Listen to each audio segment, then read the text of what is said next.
Hello students, कैसे हैं आप। आपने पिछले क्लासेस के अंदर रिसिट एंड पेमेंट अकाउंट से जुड़ी हुई बातें समझी, इनकम एंड एक्सपेंडिचर अकाउंट से रिलेटेड सारी अकाउंटिंग समझी और बैलेंस शीट का परफॉर्मा भी समझा। अब क्योंकि एक एनपीओ एक टेक्निकल चैप्टर है, बहुत सारी नई टर्म्स आपके लिए आएंगी और बिल्कुल आपके लिए नहीं है, और इनकी अकाउंटिंग कैसे करनी है एक एक करके हम इन पे बढ़ेंगे। बहुत सारी टर्म्स हैं, बहुत सारी चीजें हैं, तो इसलिए बड़े ध्यान से समझेंगे। चैप्टर आपके लिए 10 मार्क्स का हो सकता है, मगर इसकी विड्थ अपने आप में एक पार्टनरशिप अकाउंटिंग के लेवल की है, तो इसलिए इसको आराम से समझें। ये क्वेश्चन कभी भी गलत नहीं होता बच्चों का, अगर आप इसको ध्यान से समझेंगे। आपको 4 5 6 क्वेश्चन करते ही इसके ऊपर कमांड आ जाएगी और इसको आप आराम से कर पाएंगे। तो चलिए समझते हैं एक एक आइटम्स को। सबसे पहले एक सबसे बड़ी आइटम होती है सब्सक्रिप्शन, उसको ही समझ लेते हैं। वैसे बहुत छोटी छोटी आइटम भी आपके पास अवेलेबल है, मगर एक बड़ी आइटम है जिसकी अकाउंटिंग कैसे होती है और उसको उसका मतलब क्या है, वो क्या काम आती है, वो सारी बातें आपको समझाते हैं। तो पहली बात है सब्सक्रिप्शन। सब्सक्रिप्शन क्या चीज होती है वो देख लेते हैं पहले।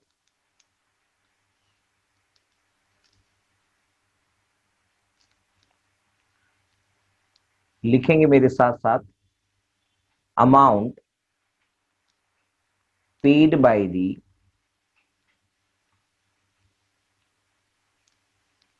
members of NPO at regular interval।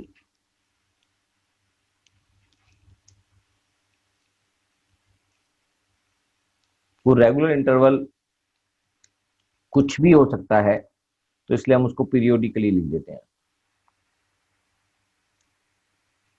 यानी कि monthly, half yearly, quarterly, yearly, कुछ भी हो सकता है।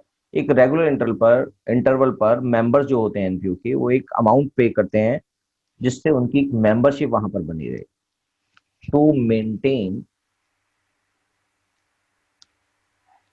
और कंटिन्यू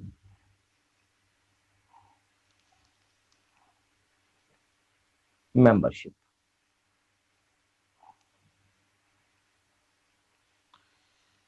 ठीक है सर, ये बात समझ में आ गई। और ये जो सब्सक्रिप्शन का अमाउंट होता है, ये एनपीओ के लिए एक मेन सोर्स ऑफ इनकम होता है।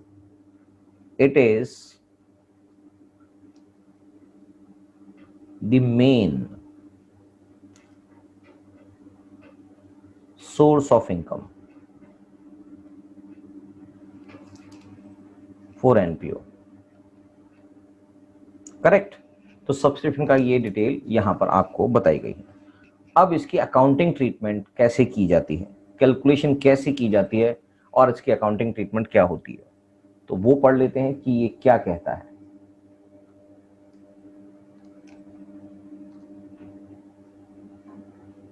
कैलकुलेशन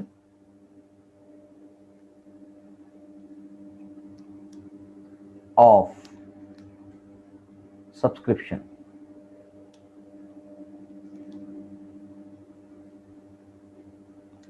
क्या चीज दी होगी और क्या निकालना है, उसके लिए आपके पास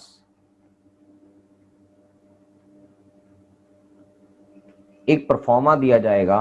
मतलब आपको खुद याद रखना पड़ेगा इस परफॉर्मा को, मुश्किल नहीं है, बस परफॉर्मा आपको याद रखना है। उसके बेसिस पर आपको इसकी अकाउंटिंग करनी है। कैलकुलेशन इससे हो जाएगी और उसके बाद अकाउंटिंग मैं बताता हूं आपको।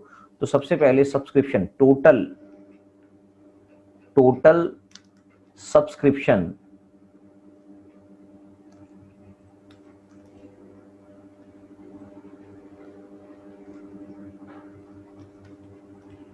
received during the year, received during the year, right।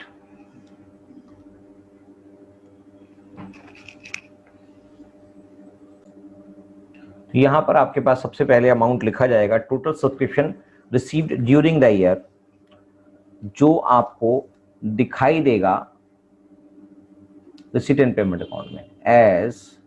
एक एक चीज मैं मेंशन कर रहा हूं, यहां पर ये लिखना नहीं है आपने क्वेश्चन जब आप करेंगे, मगर अभी आप अपने परफॉर्मे में लिख सकते हैं as shown in receipt and payment account.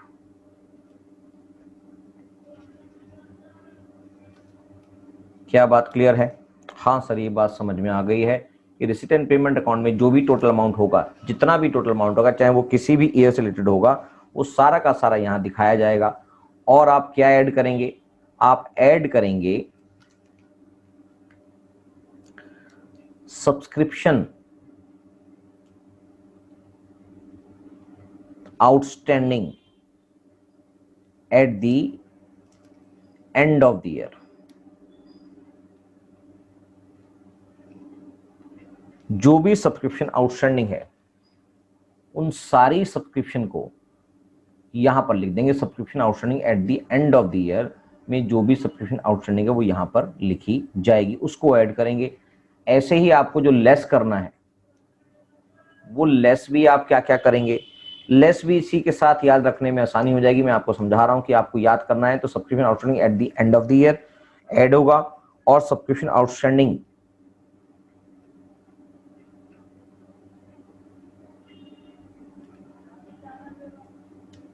Eight the beginning of the year, beginning of the year वो लेस होगा। क्या ये बात क्लियर हो गई है? हाँ सर, ये बात क्लियर हो गई है। और क्या ऐड होगा सर? और ऐड होगा subscription received in advance in the beginning of the current year. Subscription received in advance at the beginning of the year।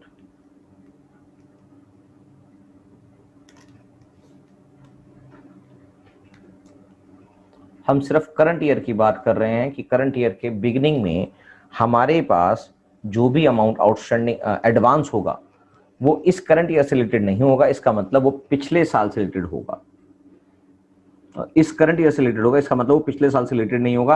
अगर एडवांस है तो अंडरस्टूड है कि ये वाला जो अमाउंट है वो करंट ईयर से रिलेटेड है, इसलिए हम उसको टोटल सब्सक्रिप्शन के अंदर ऐड कर रहे हैं। दोबारा से बता देता हूं, जो पहला वाला मैटर है ये वाला add subscription outstanding at the end of the year, ये करंट ईयर से रिलेटेड है इसलिए यहां पर ऐड हुआ। और subscription outstanding at the beginning of the current year की अगर हम बात करेंगे तो ये हमारे पास लास्ट ईयर से रिलेटेड होगा, इसलिए उसको लेस किया जाएगा। दूसरा पॉइंट हमारे पास है subscription received in advance at the beginning of the year, यानी कि पिछले साल के लास्ट में या इस साल के बिगिनिंग के अंदर अगर एडवांस कुछ है तो इसका मतलब वो इस करंट ईयर से रिलेटेड है, तो यहां पर वो ऐड कर दिया जाएगा। ऐसे ही अगर लेस करने की बारी आएगी तो लेस में भी इसका अपोजिट लेस किया जाएगा। Less subscription received in advance at the end of the year, subscription received in advance at the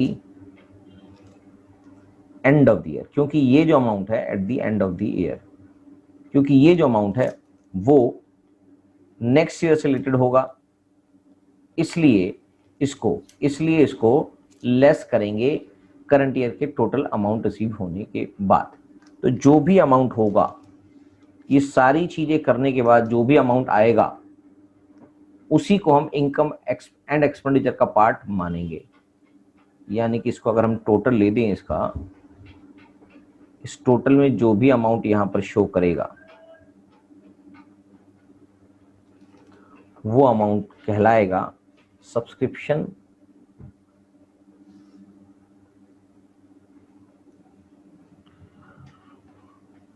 to be shown in income and expenditure। I and E लिख रहा हूं, आपने इनकम एंड एक्सपेंडिचर अकाउंट ही लिखना है। कहां पर दिखाई देगा? सब्सक्रिप्शन किसी भी फर्म, एनपीओ फर्म के लिए एक इनकम का पार्ट होता है, सोर्स ऑफ इनकम होता है, तो इनकम साइड में ये दिखाई देगा।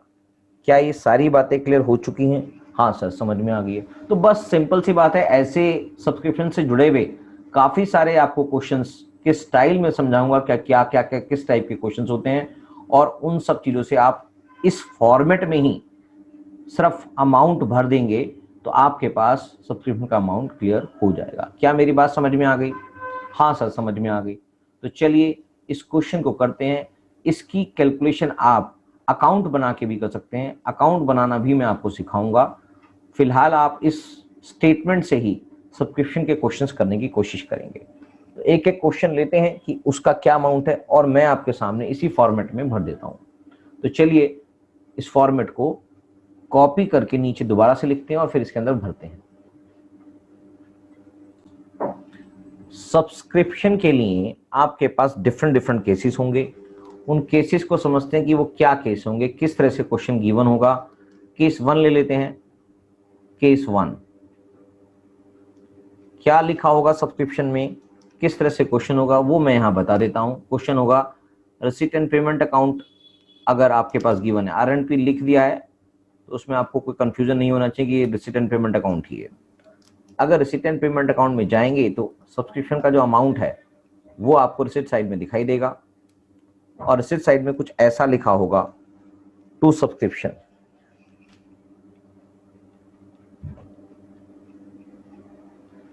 अगर आपके पास सब्सक्रिप्शन के रूप में 1,00,000 रुपए यहां पर रिसीव हुआ है, ये क्वेश्चन है आपके पास।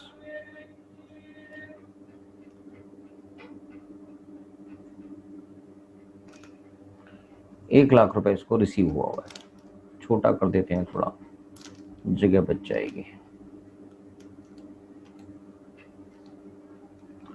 और कुछ एडजस्टमेंट में लिखा हुआ है। क्या लिखा हुआ है सर? मान लीजिए एडजस्टमेंट लिखी हुई है सब्सक्रिप्शन आउटस्टैंडिंग। सब्सक्रिप्शन आउटस्टैंडिंग लिखी हुई है और वो अमाउंट लिखा हुआ है। एग्जांपल के तौर पे हम लिख देते हैं ईयर 1419 और 31 मार्च 20। ये एग्जांपल ले लेते हैं कि इस साल के ओपनिंग में और साल के क्लोजिंग में किस तरह की आउटस्टैंडिंग चीजें थी। 20,000 ओपनिंग में था और 40,000 क्लोजिंग में था। क्वेश्चन आराम से समझेंगे तो कोई दिक्कत नहीं होगी कभी भी। और एक और इंफॉर्मेशन है, subscription received in advance beginning of the current year में 30,000 है और and of the current year के अंदर 20,000 है। अब इसका सोल्यूशन कैसे करेंगे कि सब्सक्रिप्शन का अमाउंट कितना आपको इनकम एंड एक्सपेंडिचर अकाउंट में डालना है, यही क्वेश्चन है। तो चलिए इस क्वेश्चन को, इस केस को बेसिकली सॉल्व करते हैं कि कैसे सॉल्व करना है।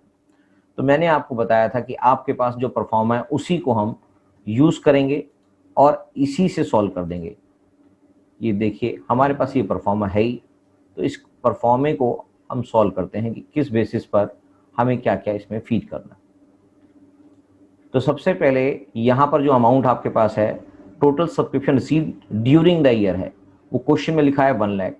तो मैं इसको रिसीट एंड पेमेंट अकाउंट में जो शो हो रहा है इसको मैं लिख देता हूं 1 लाख।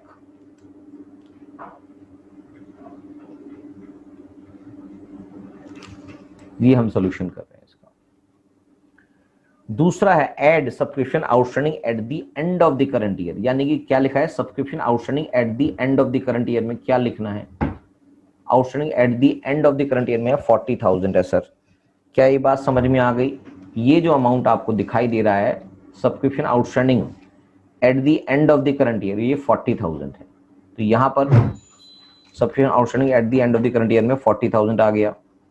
क्या ये बात समझ में आ गई? हाँ सर समझ में आ गई। अब हमारे पास लिखा है सब्सक्रिप्शन रिसीव्ड इन एडवांस।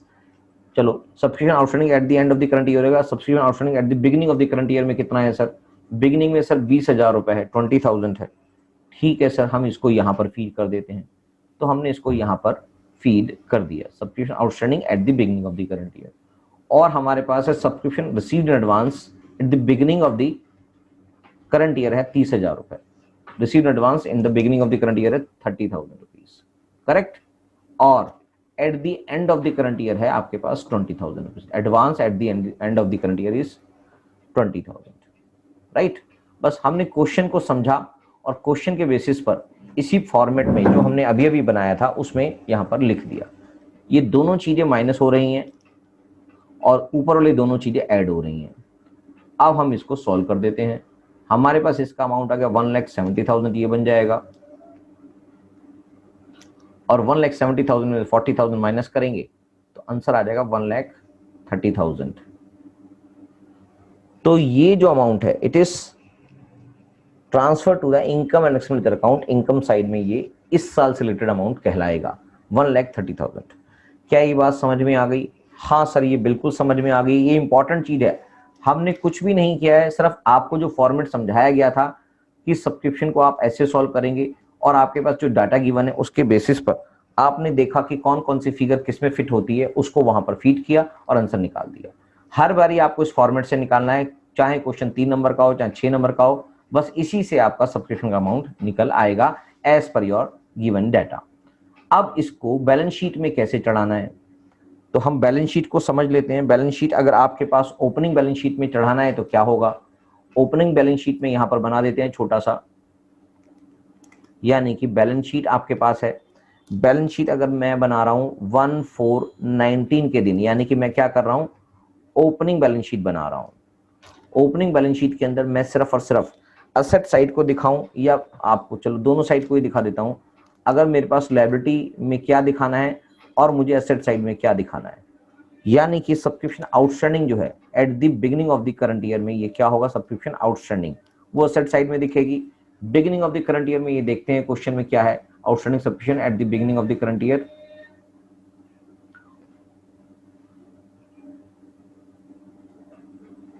वो है सर 20,000 और eight the end of the current year है 40,000 रुपए।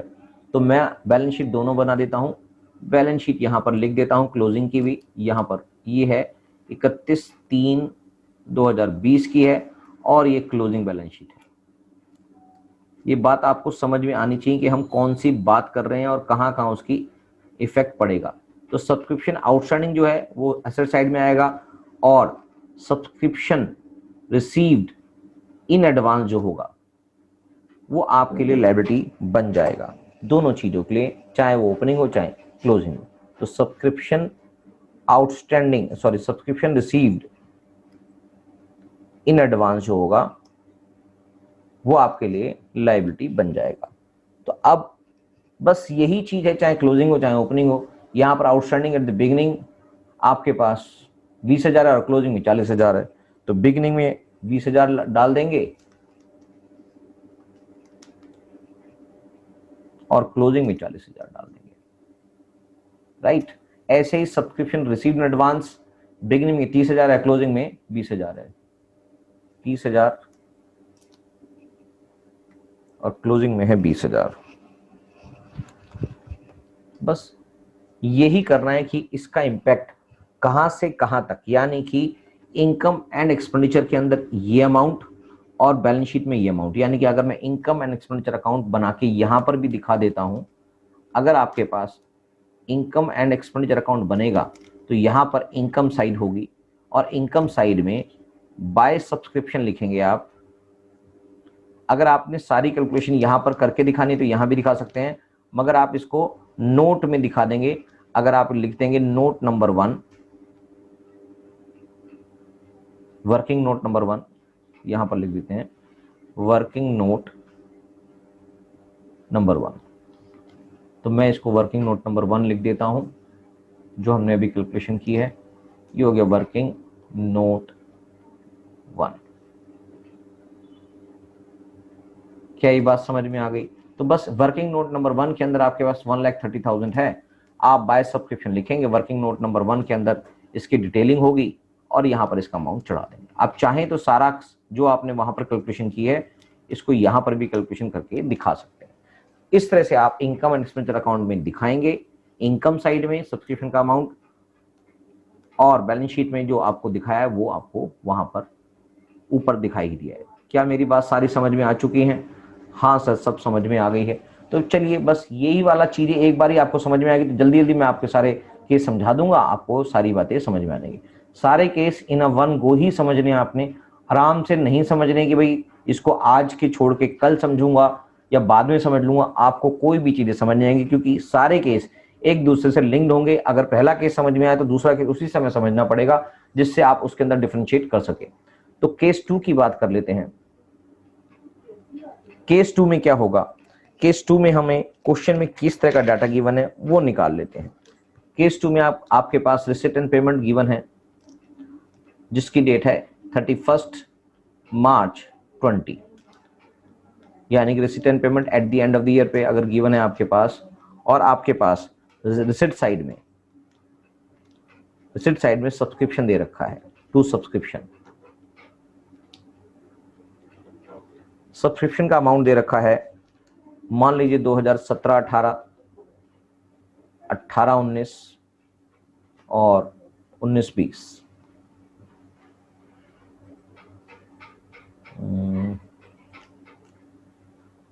ऐसे सुनो, 18-19 20 का निकल रहा है, तो 18-19, 2018-19, 2019-20 और 2020-21। तो आपका जो ईयर है वो करंट ईयर, ये बीच में जो लिखा हुआ है वो करंट ईयर है आपका। ये बात समझ में आ गई है। मगर जो टोटल सब्सक्रिप्शन रिसीव किया है आपने, टू सब्सक्रिप्शन यहाँ करके लिखा होगा रिसीट एंड पेमेंट अकाउंट में, वो जो अमाउंट होगा वो अलग अलग ईयर का यहाँ पर दे रखा होगा कि 5,000 हमने लास्ट ईयर से रिलेटेड कलेक्ट किए हैं, और 30,000 हमने करंट ईयर से रिलेटेड कलेक्ट किए हैं, और 8,000 रुपीज आपने नेक्स्ट ईयर से रिलेटेड कलेक्ट की है। क्या ये बात समझ में आ गई? तो टोटल अमाउंट हमने कलेक्ट कर लिया सिर्फ 43,000।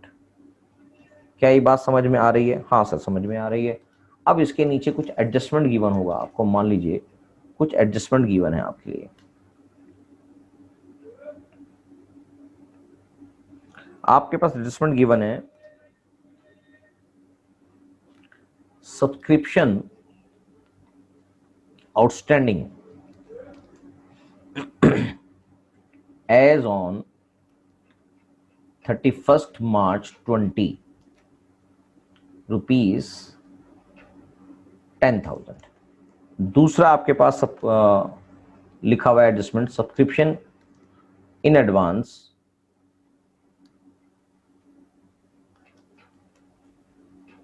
इन द बिगिनिंग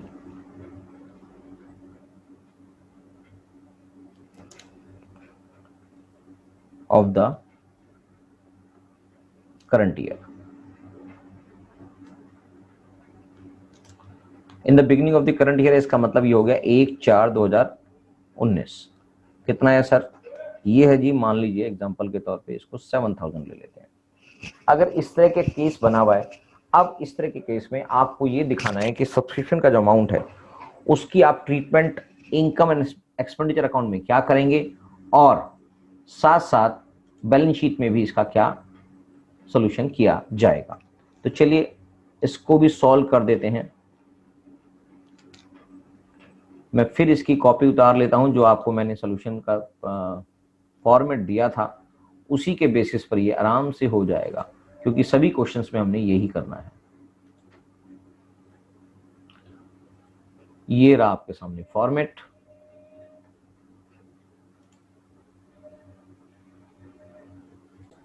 तो हमने क्वेश्चन में देखा कि टोटल सब्सक्रिप्शन कितना रिसीव हुआ sir, 43,000 total subscription receive during the year.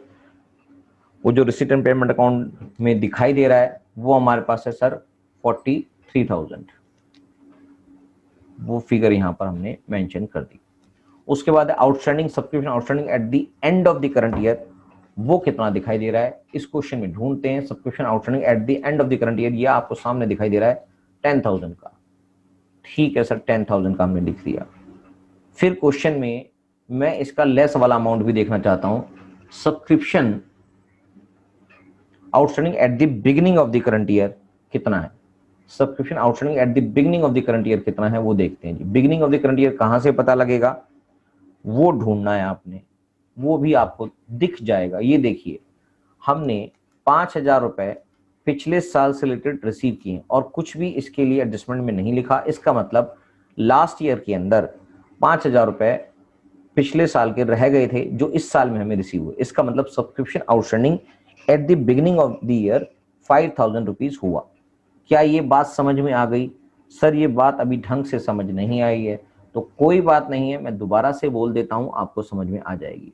मैंने बोला कि subscription outstanding at the beginning of the year निकालने के लिए आपने देखा कि हमने जो सब्सक्रिप्शन रिसीव किया है वो 3 साल से रिलेटेड किया है, 18-19, 19-20 और 20-21।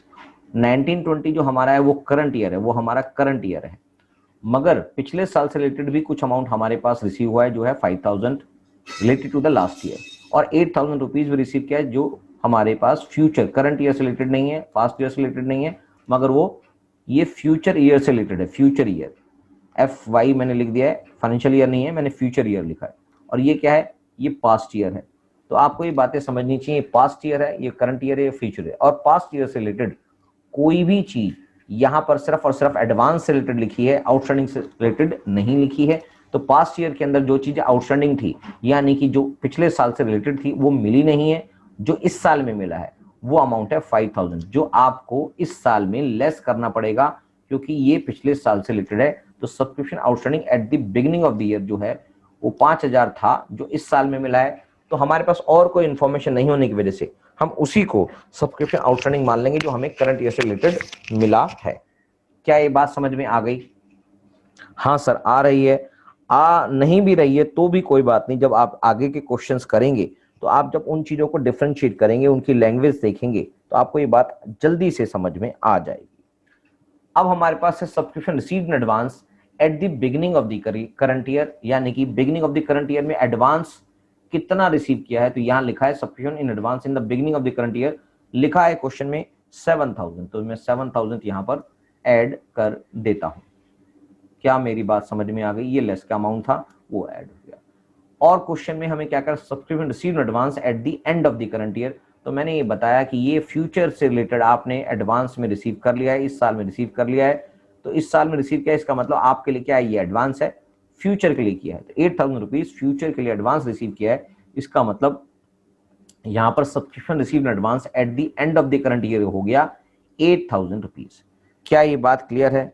हाँ सर अब बिल्कुल समझ में आ रहा है। तो बस इसकी कैलकुलेशन हम कर देंगे। यहाँ पर 43, 50 और 60,000 रुपीज टोटल प्लस का अमाउंट आ गया, और साथ में 13,000 हमारा माइनस का अमाउंट है। इसका मतलब दिस इज 47,000 रुपीज आपके इनकम एंड एक्सपेंडिचर अकाउंट के अंदर दिखाई देगा। क्लियर? हाँ सर ये बात हमें समझ में आ चुकी है। तो बस ऐसे ही होना है, बस आपको एक छोटा सा फॉर्मेट याद रखना है, और आपको जो क्वेश्चन में लैंग्वेज लिखी है उससे इसका रिलेशन दिखाना है, और उसके बेसिस पर अमाउंट फीड करते चले जाना है। इसका मतलब इनकम एंड एक्सपेंडिचर अकाउंट में इसको कैसे दिखाएंगे? इनकम एंड एक्सपेंडिचर अकाउंट के अंदर इसको हम इनकम साइड में दिखाएंगे।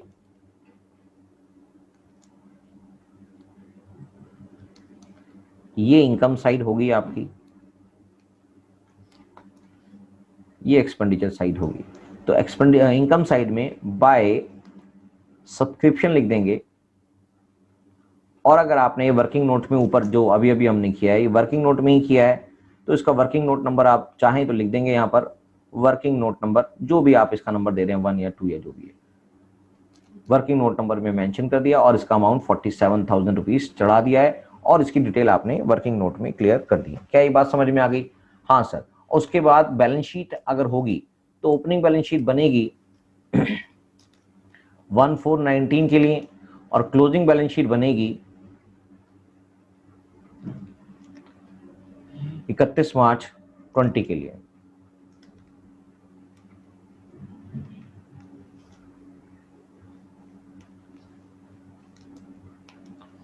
यहां पर क्या क्या अमाउंट आएगा? यहां पर जो अमाउंट आएगा वो क्या होगा? यहां पर सब्सक्रिप्शन आउटस्टैंडिंग होगा, यहां पर सब्सक्रिप्शन रिसीव्ड इन एडवांस होगा,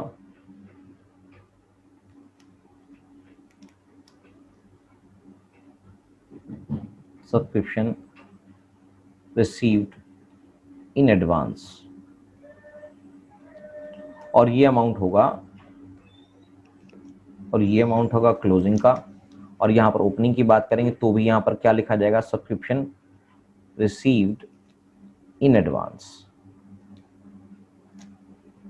और यहां पर होगा सब्सक्रिप्शन आउटस्टैंडिंग।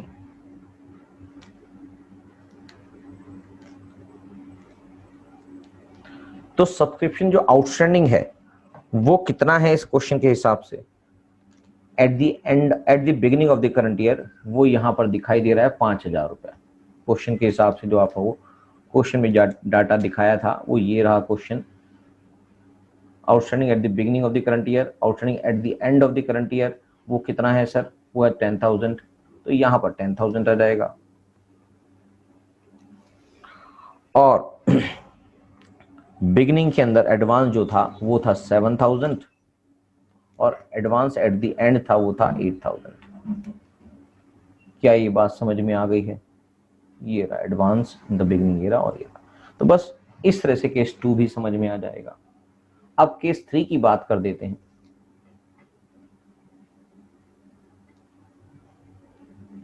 केस 3,